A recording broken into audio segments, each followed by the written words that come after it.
దుబాయ్లో హత్యకు గురైన ఇద్దరు తెలంగాణ వాసుల మృతదేహాలను త్వరగా ఇండియాకు రప్పించాలని కోరుతూ తెలంగాణ ప్రభుత్వం చేసిన ప్రయత్నాలు సత్ఫలీకృతమయ్యాయి. సీఎం రేవంత్ రెడ్డి చొరవతో దుబాయ్ నుంచి భారత్కు రానున్నాయి.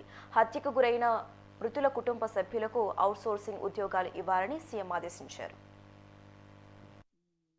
వార్త తెలవగానే చీఫ్ సెక్రటరీ గారితో ఒక అఫీషియల్గా మన కన్సులేట్ జనరల్కు ఒక అఫీషియల్ లెటర్ రాయటం జరిగింది, ఏర్పాట్లు చేయమని. ఎందుకంటే నేను అంబాసిడర్గా పనిచేశాను కాబట్టి అఫీషియల్ కమ్యూనికేషన్ వచ్చినప్పుడు వెంటనే రియాక్ట్ అవుతాం కాబట్టి దానివల్ల అక్కడ కూడా పంపించాము.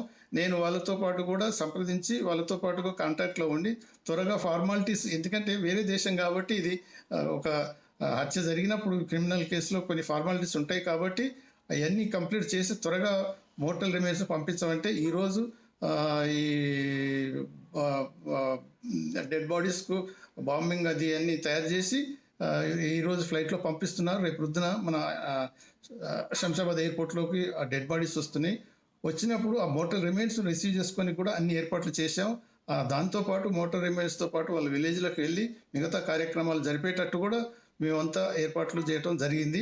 అది ఈ విషయంలో ఏంటి అంటే ఇటువంటి సంఘటనలు ఎక్కడ జరిగినా మన తెలుగు బిడ్డలకు, అంటే ప్రత్యేకంగా తెలంగాణ వాసులకు, ఈ గల్ఫ్ కార్మికులకు ఎటువంటి బాధలు కలిగినా మేము వారితో పాటు ఉండి వారి అవసరాలు తీర్చనీకి మన ప్రభుత్వం వారికి చేదోడు వాదోడుగా ఉంటుందని తెలియజేయటమే కాకుండా ఈ ఎక్స్గ్రేషియా పేమెంట్ కూడా తర్వాత వాళ్ళ పిల్లలకు కూడా, అంటే అడ్మిషన్స్ స్కూళ్ళల్లో ఏ రాష్ట్రంలో లేని 5